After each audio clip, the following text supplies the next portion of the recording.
ఉదయకాల ప్రార్థన. సర్వోన్నతుడా, సకల సృష్టికి కారణభూతుడా, స్తోత్రాలు స్తుతులు చెల్లించుకుంటున్నాము. ప్రభువా, గడిచిన రాత్రంతను కూడా తండ్రి మీరు మాకు తోడై ఉన్నారు. తండ్రి, మీ రెక్కల చాటున మమ్మల్ని భద్రపరిచారు. మంచి నిద్రతో మమ్మల్ని అందరినీ సంతృప్తి పరిచారు. తండ్రి ప్రభువా, ఈ లోకపు యాత్రలో ఈ రోజును చూడలేక ఎంతోమంది గతించిపోయారు. అయినప్పటికీ నాయన, మీ యొక్క కృపను బట్టి, కేవలము మీ యొక్క కృపను బట్టి మమ్మల్ని సజీవ సంఖ్యల్లో ఉంచినందుకు, మమ్మల్ని జ్ఞాపకం చేసుకున్నందుకు స్తోత్రాలు నాయన. స్తుతులు చెల్లించుకుంటున్నాం ప్రభువా. హగ్గయి గ్రంథము 1వ అధ్యాయము 7వ వచనము, సైన్యములకు అధిపతి యెహోవా సెలవిచ్చినదేమనగా, మీ ప్రవర్తనను గూర్చి ఆలోచించుకొనుడి. Yes lord. అవును ప్రభువా, మా ప్రవర్తన ఈరోజు ఏదైతే ఉందో, మా క్రియలు ఈ రోజున ఏమైతే ఉన్నాయో అవన్నీ కూడా మీకు ఇష్టము అయిన రీతిగా ఉండడానికి మాకు జ్ఞాపకం చేయండి తండ్రి. మా ప్రవర్తనను బట్టి మీ నామం అవమానపరచబడకూడదు నాయన, మీ నామము తండ్రి దూషింపబడకూడదు నాయన. అటువంటి ప్రవర్తన ఈ రోజున విశ్వాసి అయిన ఏ బిడ్డ కూడా కలిగి ఉండకుండా జాగ్రత్త కలిగి ప్రవర్తించుటకు కృప చూపించమని ప్రార్థిస్తున్నాము తండ్రి. ప్రభువా, ఈ రోజున మమ్మల్ని మేము సరిచేసుకోవడానికి మీరు ఇచ్చిన అవకాశాన్ని బట్టి కూడా స్తుతులు చెల్లించుకుంటున్నాము తండ్రి.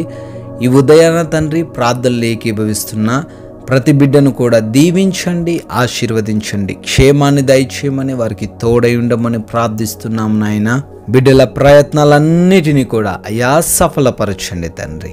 ఈ రోజున ప్రభువా, అనేక ప్రాంతాలు మేము వెళ్ళవలసి ఉండంగా, ఆయా పనుల నిమిత్తం ప్రయాణించాల్సి ఉండంగా నాయన, మీ యొక్క దేవదూతల కంచె కాపుదల మాలో ఉండిన ప్రతి ఒక్కరికి దయచేయండి తండ్రి. చిన్న అపాయము కానీ ప్రమాదము కానీ ఏ ఒక్కరికి జరగకుండా అయ్యా కాచి కాపాడమని ప్రార్థిస్తున్నాం ప్రభువా. అదేవిధంగా మా యొక్క ప్రతి పనిని కూడా ఆశీర్వదించండి. ఆగిపోయిన పనులన్నిటిని బట్టి అయ్యా ప్రార్థిస్తున్నాం. అవి మరలా పునరుద్ధరించబడుటకు కృప చూపించండి తండ్రి. నూతన కార్యాలు, వ్యాపారాలు ప్రారంభిస్తున్నారు, ఉద్యోగాలకు వెళ్తున్నారు నాయన, వారందరినీ ఆశీర్వదించండి ప్రభువా, దీవించండి. మేమందరము కూడా మా పనులలో ఫలించేవారిగా, అభివృద్ధిని చూసేవారిగా ఆశీర్వదించమని కూడా ప్రార్థిస్తున్నాము నాయన. అదేవిధంగా హాస్పిటల్స్కి వెళ్తున్న వారు ఉన్నారు, వారికి మీరు తోడై ఉండండి, క్షేమాన్ని దయచేయండి ప్రభువా. అక్కడున్న పరిస్థితులు, అక్కడున్న వాతావరణం అంతా కూడా బిడ్డలకు అనుకూలంగా మార్చండి తండ్రి.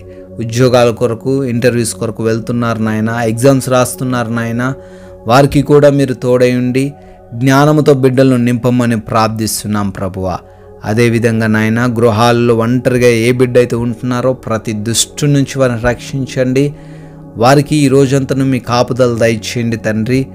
ఎండవేడి నుంచి ప్రతి బిడ్డను కూడా కాపాడమని ప్రార్థిస్తున్నాం ప్రభువా. అయా, ఈ రోజున ఏ బిడ్డకు కూడా ఎటువంటి లోటుని చూడకుండా, ఎటువంటి అనారోగ్య పరిస్థితిని ఎదుర్కొనకుండా, ఎటువంటి అప్పుల బాధల్లో పడిపోకుండా ప్రతి బిడ్డకు తండ్రి మీరు తోడై ఉండి సమృద్ధిని దయచేయండి, మంచి ఆరోగ్యాన్ని అనుగ్రహించండి ప్రభువా.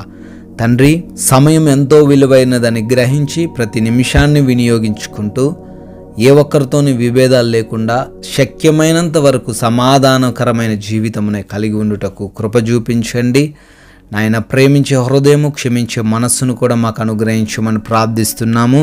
ఈ రోజున పరిశుద్ధత విషయంలో జాగరూకులమై ఉండి వ్యర్థమైన పదాల చేత, వ్యర్థమైన మాటల చేత అయ్యా మా సాక్ష్యాన్ని మేము కోల్పోకుండా ప్రతి మాటను బట్టి లెక్క చెప్పవలసిందని ఎరిగి ఆ విధంగా జీవించే కృపను కూడా మాకు దయచేయమని ప్రార్థిస్తున్నాము. మీ కృప, మీ దయను బట్టి బర్త్డేలు, యానివర్సరీలు సెలబ్రేట్ చేసుకుంటున్న వారు ఉన్నారు, వారిని, వారి కుటుంబాలను దీవించండి. రానున్న సంవత్సరంలో కూడా మీరు బిడ్డలకు తోడై ఉండమని ఈ రోజున ప్రభువా, మేమందరము కూడా మాకు తెలిసిన వారికి వీలైనంత మందికి తండ్రి మీ మాటలను చెబుతూ వారిని ఆదరిస్తూ మీ యొక్క రాజ్య సువార్తలో పాలిభాగస్లు ఉండే గొప్ప ధన్యత మాకు అనుగ్రహించమని యేసుక్రీస్తు వారి కృపగలిగిన నామంలో ఈ ప్రార్థన అడుగుతున్నాము తండ్రి. ఆమెన్.